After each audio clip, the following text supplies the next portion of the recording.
Welcome explorers, my name's Jasmine and I'm a part of the Balboa Park Cultural Partnership. And today I am so excited to have you all join us for our virtual event with the San Diego Zoo. This experience is exclusively for you, our annual pass holders. Hey everyone, my name is Rick Schwartz. I'm an ambassador and spokesperson here at San Diego Zoo and over at the San Diego Zoo Safari Park. And I'm so excited to let you all know we're going to walk through the zoo today, see all the cool animals, and also talk about what you can expect if you come back to visit, because we are open to the public. One of the first things I want to encourage you to do before you come for a visit is go to sandiegozoo.org/reopen. Well, obviously the Crested Screamers want to add more information to that too. You can hear why they get their name Crested Screamer. They got that little crest and they're pretty loud. But like I was saying, go to sandiegozoo.org/reopen. Lots of great information there on what's changed here at the zoo, what some of the new restrictions are, and what you can expect when you arrive. Also, one of the big things we want to stress is get your tickets online. We're trying to minimize our point of sale contact from human to human. And if you get your tickets online early and first, that is much easier for everybody to get you through the process. One thing you'll notice too, upon arrival, part of our parking lot is now set up for a screening program. You might be accustomed to this if you've gone to the dentist or the hospital or anywhere else. You've got to answer some questions about having a fever or exposure to anyone with COVID, and make sure you have your mask. Everyone above 2 years of age is required to wear a mask when they come to visit. But with all of that said, again, just go to sandiegozoo.org/reopen and you get all the information right there for yourself. Now, let's go on a walking tour, but before we start walking, we got to talk about the flamingos over here. One of the fun things that's happened while we were closed during the COVID issue, well, our staff kept working, taking care of the animals and the plants, and the animals kept doing what they do best, which is have some babies. So come with me and we'll show you up close some baby flamingos that are down on this end. So you can see all the big pink ones, and behind them are the little gray ones. Those are all the babies. When they're first hatched, they're very small. You see one tiny one there just hopped in the water. The littlest one of them all, no bigger than a baseball when they're hatched. They're very, very small, and that gray fluff is the downy feathers. It looks almost like hair, but it's true feathers. And you can see that we have varying sizes of the little gray babies, and that's because they grow pretty quickly. Within their first year, they'll be the same height as mom and dad, but they'll still be gray in color. And when they molt out that baby plumage, the adult plumage starts to come in, and that'll be that classic pink flamingo color. And their coloration comes from the food that they eat. The different shells and crustaceans and things like that, and algae that they eat because they're filter feeders. Very small microscopic food that they get out of the water. That then offers the pigment for their feather coloration, giving them that pink color. When you visit the San Diego Zoo, you might notice a few changes. Now, of course, we talked about some baby animals that are new, but there's also some new things going on, such as the closure of some of our tours. So you might be accustomed to our bus tour that goes around the entire zoo. That's currently not operating, and neither is the kangaroo bus, which allows you off and on. Our aerial tram tour, our 4D theater, and Wegerforth Bowl are also closed at this time. These are temporary for safety measures only, just to help maintain social distance for our guests.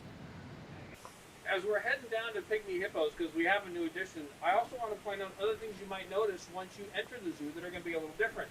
We have some areas that are kind of tight quarters, so we're going to ask everyone goes one way only, such as the way down to Pygmy hippos here.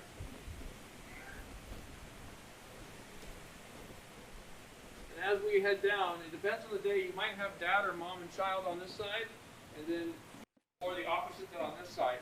Another thing to point out too, we'll have areas for social distancing where some benches will not be available and some will, just again to help reinforce that we need to stay safe when you're visiting. Now let's see, we had a baby Pygmy hippo born here, first one in about 30 years. They're a critically endangered species. Now we have river hippos born here, every few years, but the Pygmy hippo obviously much smaller. So when this little one was born back in early April, about 12 pounds. Now, 3 months later, about 50 pounds. So they grow pretty fast. I see mom peeking up over here. And I can see through the water, the little murky right now. I see a little one down there. So if we wait, we'll probably see the little one come up for air pretty soon because they don't hold their breath as long as the parents do. So here's some bubbles coming up. Maybe, maybe not. Let's see. But like I was saying, this species is different than the river hippos. The Pygmy hippo is only found in certain areas of very sort of dense forested areas in Western Africa. And the numbers put them in a critically endangered species. So having another one born here at the zoo is very exciting for us. but also very, very important for the overall health of the population. The more genetics we can bring into the zoo environment to create a safe population is something we do with many species. And to have it for this species is really exciting and very important as well.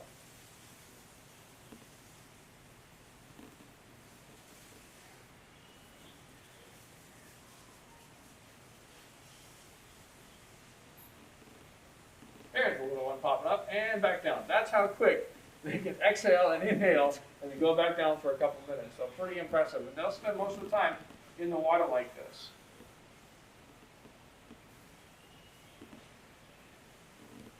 All right, well, let's head on with the one-way path here. We'll keep going and we'll see what else we come across for you guys.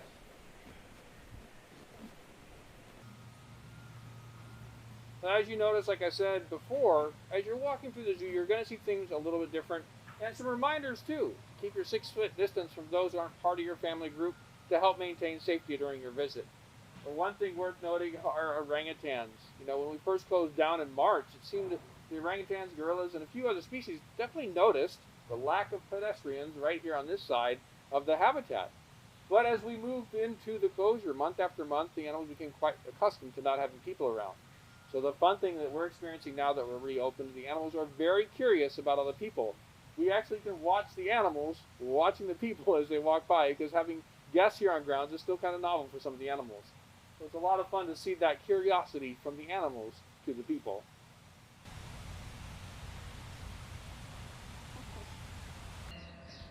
We know at the San Diego Zoo that your kids are going to have more energy when you visit the zoo than you do. So we're famous for also having some pretty fun play structures that are themed out to be around the animals that you're viewing and seeing, to let the kids burn off some extra energy. But with the COVID-19 safety rules, we have had to close all of our play areas. So please be aware that, again, when you arrive, things are going to be a little bit different, including all the play structures in the zoo being closed off to public use for right now. Of course, no walking tour through the zoo would be appropriate without one of the tallest animals to walk the planet right now, our giraffe herd. They're enjoying their breakfast and having a good time. The keepers have done a great job setting everything up for them. And speaking of breakfast and eating here at the zoo, one other thing worth mentioning, we are still serving food here at the zoo when you arrive. But again, things will look different. Everything's going to be sort of a outdoor seating only. Tables are separated out further, etc. Again, all for safety purposes. And if you're a fan of Albert's Restaurant, well, they're still open too, but it's more of a takeout and find a patio space where you can enjoy your food there as well. But I gotta say, speaking of social distancing, the giraffe's also a great candidate to remind us their neck is about 6 feet. From their head down to their shoulders is about 6 feet in distance on average, depending upon the individual giraffe. So, for safety purposes, instead of saying you have to stay 6 feet apart, just remind yourself you gotta stay about a giraffe neck apart from the other family that's not a part of your group.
Thank you all so much for joining me on this little walking tour through the San Diego Zoo. Obviously, the zoo's 100 acres, and well, a lot more to see than what we can cover in this short amount of time. So I invite you to come down yourself and visit us here at the San Diego Zoo in Balboa Park. So fun! I loved watching that, and I'm excited to talk to Rick now with our Q&A. How are you? You are awesome. That was such a fun video. It makes me miss the park so much. I actually haven't gone back yet, but I might have to. Well, I think you should, yes. Oh, so fun. I know I have a few questions, but we do have a question first in the Q&A box, and I will just relay those questions over to you. Certainly. So we have a question about, is there any progress in getting pandas back to our zoo from the Chinese government? Well, there's ongoing work. I'm hesitant to say progress because I don't want to get anyone hopes up that something's going to happen soon. When the original contract ran out and the pandas went back to China, our staff continues to work with panda conservation. We have done so much work and provided so much knowledge that we still work with a lot of the things going on over there. And part of that work that we would like to do, though, is continue the next phase of panda conservation. And so we are currently working with the Chinese government to kind of work out what is that next phase. So keep in mind, the reason it's a little bit different now is when we first started this program, the giant panda was an endangered species and they were trending downward in their numbers. And with the work we've done over the many decades with the Chinese government and our other partners in giant panda conservation, that success that sort of created a shift. Now things are a little different on where the focus needs to be for giant pandas. They are still very threatened, of course, and that doesn't mean you stop doing the work. It just means now you kind of change gears as you progress forward with any project. You kind of shift gears as things change. So we're working with that right now. We are hopeful. Our panda canyon is still there, and the panda habitats are waiting patiently for pandas to come back, as I know many of our guests and members are too. Yeah, I'll be one of those people patiently waiting. We have another question. How old is the baby hippo? The baby hippo that you saw in that video, it's our pygmy hippo, different than our river hippo. So we had a river hippo born earlier in the year. I think it was January, February, somewhere in there before we closed. The pygmy hippo then was a little bit further along. I think in April is when he came out. So he's April, May, June. So about 3.5, almost 4 months old. He was born, he was about 12 pounds, and right now over 50 pounds. So even though they're a pygmy hippo and they're smaller than the river hippo, that's still pretty big. Wow, and he hasn't really seen any people yet then?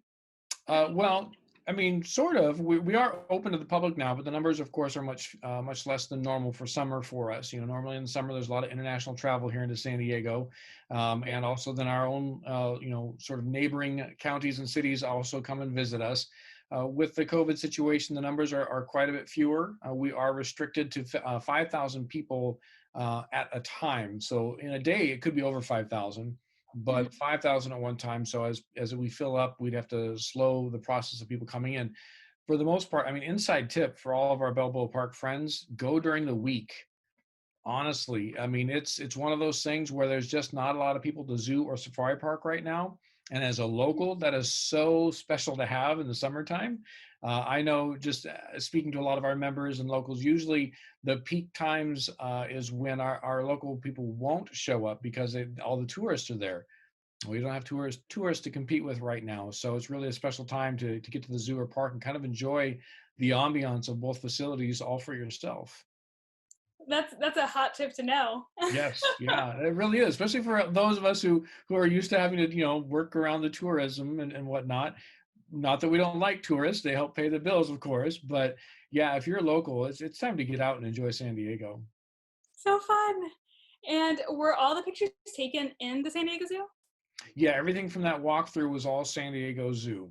And this is, of course, we're Balboa Park, so we're very zoo-centric, but I can't help but, mention the safari park as well. That's my background here, a picture I took a couple weeks ago at Safari Park. It's a gorgeous and unique experience into itself. So beautiful. I love it.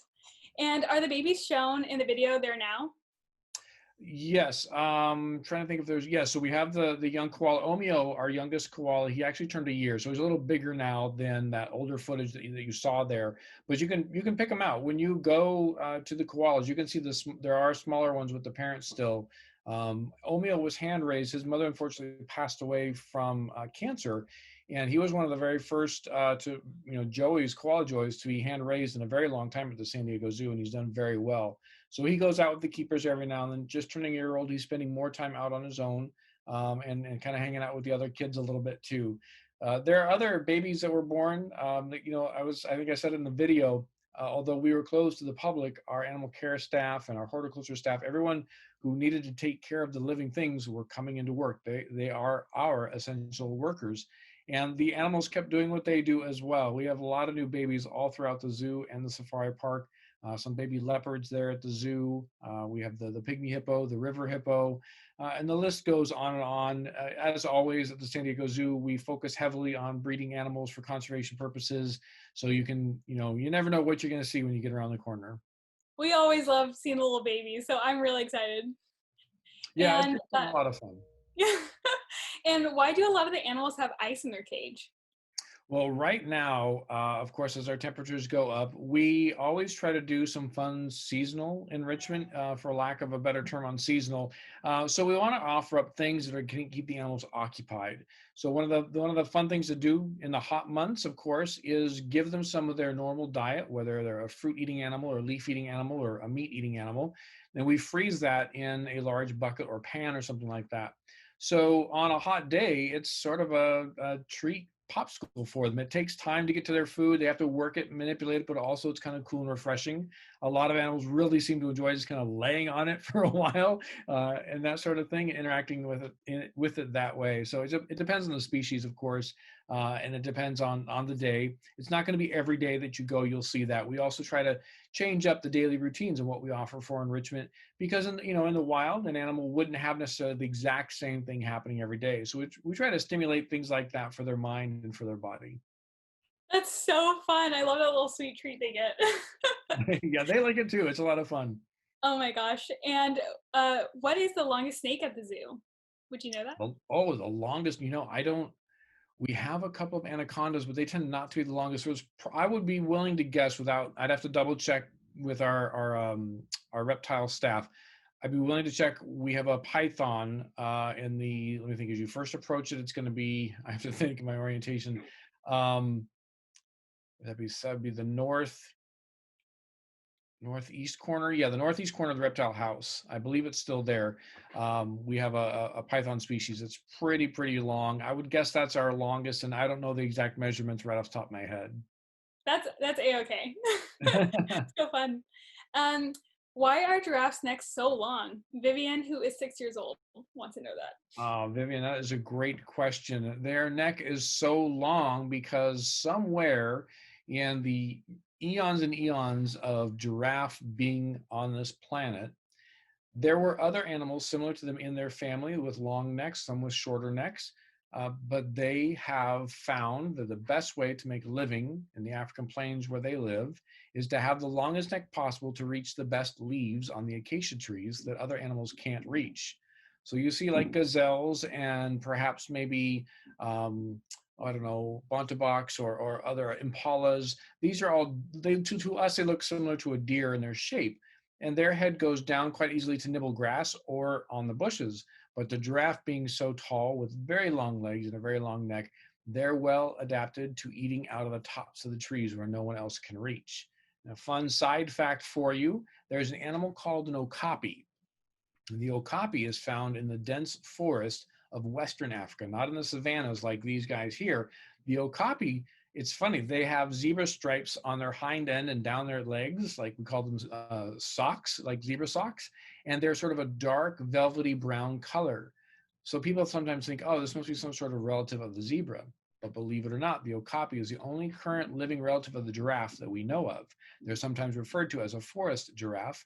Their neck is much shorter, but their skull structure and body structure, aside from the shorter neck, is pretty much the same. I feel like I've seen that at the zoo before, right? Yes, we have them at the zoo. So if you go to the hippopotamus, the river hippopotamus habitat there is sort of known as the Ituri area. That's where sort of a forested African environment that we have set up there. And the okapi, if you're looking through the water at the beach, you'll see the okapi in the background, or you can circle around the public path and look down across the water, and the okapi will be to your right-hand side. So fun. Yeah, I think I've seen that before, and I was like, whoa, this is like such an insane looking animal. And yeah, I thought the same thing where I thought it was a zebra. Like, Yeah, right? Perfect sense. I love and it. yeah, I read about it, and it's actually more related to the giraffe. So, fun facts. I love it. Is the zoo website current to which exhibits are open and closed? Yes, hats off to our web team. We do that all in-house, and those all through this from March all the way through the work they have done to keep things updated, not only for what's open and what's not, but just in general communication. So during the closure, we had a lot of teachers and students who wanted access, to the webcams or more information. Not only did our webcams just stay up and running the whole time, but they were also able to put out a lot of educational content and information as well for free. The San Diego Zoo Academy was another one for older students too that might be interested in life sciences and zoology. So it's just been amazing. But yes, if you go to sandiegozoo.org, that's our general landing page. If you want details though about what's open, what's not, what to expect when you arrive, go to sandiegozoo.org/reopen. If you can't remember that, just go to the website. There'll be a button there you can click to go to the reopen page. It's fairly long because there's a lot of new information. We have a lot of restrictions because of the county health code and state health codes. We want to make sure we do everything safe and appropriate for everyone and follow those rules because we don't want to get in trouble and have to close our doors if we can't follow those rules. So we ask that our guests follow all those rules as well. They're pretty straightforward, pretty easy to follow, and you can still very much enjoy your day there. Makes sense. Got to make it work. Exactly. No, we're happy to be open. I mean, honestly, we during the closure too, we had a lot of people local here in our community asking what they can do to support us. Knowing that we're a nonprofit organization, knowing that we have mouths to feed, we had people offering donations to us during the closure, which was just wonderful to have that kind of community support. We can't thank our members and San Diegans enough for all of that. So when we did reopen a few weeks ago and thankfully staying open, it's been sort of a big welcome to bring everyone back in to say thank you for all the support during the time of the closure. We're so appreciative and happy to bring everyone back in and share the passion and love we all have for the animals. I love that. And we're in our last 5 minutes of the show. So I'm going to go through a couple more. Sure. I'll do short answers, I promise. No worries. Just letting you know. Do the polar bears do okay with the hot summer? Yes, that is a long answer, but I'll give it as short and concise as possible with still making sense. So think of polar bears' blubber on the outer portion of their body under the hair as a winter coat. If you are going in to be a summer tundra bear, you would take off that coat. In other words, they wouldn't be eating as much fatty seal meat. They would eat grasses and other vegetation, and they lose that weight so they can manage the warmer temperatures. So here in San Diego, we feed a lot of lettuce and carrots along with their meat diet, and that helps keep that blubber level low so they can enjoy the summers here in San Diego just fine. And their water is chilled. I think it's like 52 degrees or 54 degrees. Anything colder than that, they won't get in, San Diego polar bears. But yes, they do well. Well, that's good to know. I didn't even know that. Are there any animals that have particularly seemed to enjoy or thrive more with the absence of people? Oh, that's a good question. We noticed pretty much the first week when there weren't any public around, a lot of the animals did kind of seem to notice there was something different. But then everyone kind of fell into their normal routines, and as the months went by, they were just doing their thing, and doing everything they normally do. And then when we started getting guests back in, we weren't sure what to expect. And I swear it was the funniest thing. I was over at our giraffe habitat, and they were all coming up to the edge of the habitat watching all the people. It was so funny to watch all these animals be like, "Oh, look, people watching." And so I think because they are accustomed to people being around all the time, it was more novel and different to not have people there. Whereas now that people are back, they're like, "Okay, everything's back to normal. This is good." That's how I feel too. So, how old was the baby snow leopard? Oh, I don't remember the exact.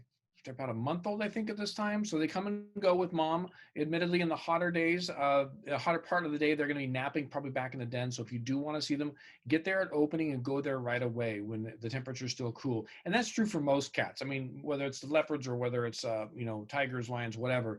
More activity in the morning and evening, less in the middle of the day. That's when they're going to take their nap. I have a cat, so I attest to that as well. Exactly, yes.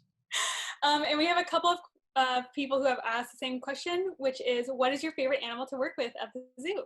Oh gosh, we only. I have know, it must be hard. So in general, I have a lot of favorites. I've been blessed. I've been at the zoo for almost 20 years now, and my career spans over 25 working with animals. My favorite animal, though, without going into long details of it, is the binturong, also known as a bear cat. It's a very unique species not too many people know about. But I tell you what, if you want to learn more about it, just go to my Instagram or Twitter at Zoology Rick. It's Zoology and Rick, all one word. I talk about binturongs all the time on social media. I absolutely love them, so you can learn more there. Amazing. And I'm going to just ask two more questions, Sure. just for now. And so another popular question was, how many baby animals are currently at the zoo? That number changes because they grow quickly and we have new ones coming. You think if you take into the fact of the birds and all the other species we have, I would say there's probably, to consider baby, we have a baby bear, we have the baby leopards, we have the two different hippo species. I know I'm missing, there's a bird species too that we had some babies recently. I would say at least 5 different species, but I know I'm missing some. Again, if you go to the website, there'll be some updates there, and you can go to also the zoo's social media pages on Facebook, Instagram, or Twitter. They put out a lot of information there too. So fun. And okay, actually, I'm going to ask 2 more questions. You go for it. I'm fine. So how old is the youngest lemur at the The San Diego? youngest lemur? Mm-hmm. Well, we just had 2 go out with mom the other day, and I want to say they're a couple weeks old. So we have 2 different youngster groups of lemurs, and I'd have to double check those numbers, but they're only a few weeks old at best. Yeah, and they're tiny and they're cute. Oh, I want to see them so bad. Yeah, the little ring-tailed lemur. And last question is, how can I become a zookeeper? Eli, who's 5 years old. Eli, that's a great question, and that's a great question because I had that question when I was 5 years old too. So, in a nutshell, tell mom and dad or whoever is taking care of you that you need to go to the zoo as much as possible and learn as much as you can about animals. When you're old enough, in your high school age, you can become a zoo volunteer for a zoo corps where you learn all about animals and then you get to teach the guests that come on grounds. Then you're going to need to go to college and get a degree in either biology, zoology, animal behavior, or anything within sort of that animal studies. There's no one particular degree that's going to be the best one. I would say whatever you decide you're passionate about at that time that has to do with animals. The other part of it then is getting experience. So you have to volunteer at a wildlife rehab facility or a vet hospital, or even if a zoo has an opportunity to volunteer hands-on with animals, that experience is going to be very valuable for you. There's a school in Moore Park, California that has a special hands-on program to train people how to be zookeepers. It's Moore Park College. There's also one in Florida that's called the Santa Fe College, and I believe it's in Gainesville, Florida. It has a very similar program. Those give you great education and hands-on animal experience. So those are some options for getting into becoming a zookeeper when you get older. Amazing. Thank you so much, Rick. Are there any last things that we need to know about the zoo that you would like to talk about, or have we got it all covered? Again, I can't stress enough, be prepared when you go. There's changes from what you're accustomed to in visiting the zoo because of the COVID situation. And we are staying updated as much as we can on that website. Every day we are all kind of dealing with something new coming from either the restrictions or things opening and closing, whatever it may be. So if you aren't sure and you want to come visit, just go to that website. That will be updated for you, sandiegozoo.org. Oh, thank you so much. I love it. I just love this entire video. The video was so awesome. You're amazing. Love these questions. I had a great time. Well, I had a great time too. Thanks so much for having me. Yes, and thank you, explorers, for joining us today for our virtual event with the San Diego Zoo. And if you want more future virtual experiences like this, make sure to sign up for the future. And if you want even more Balboa Park content, including live chat and videos all across the park, visit our culturalpartnership.org/updates. That's culturalpartnership.org/updates. And we hope you enjoy this experience and can't wait to have more with you. Bye.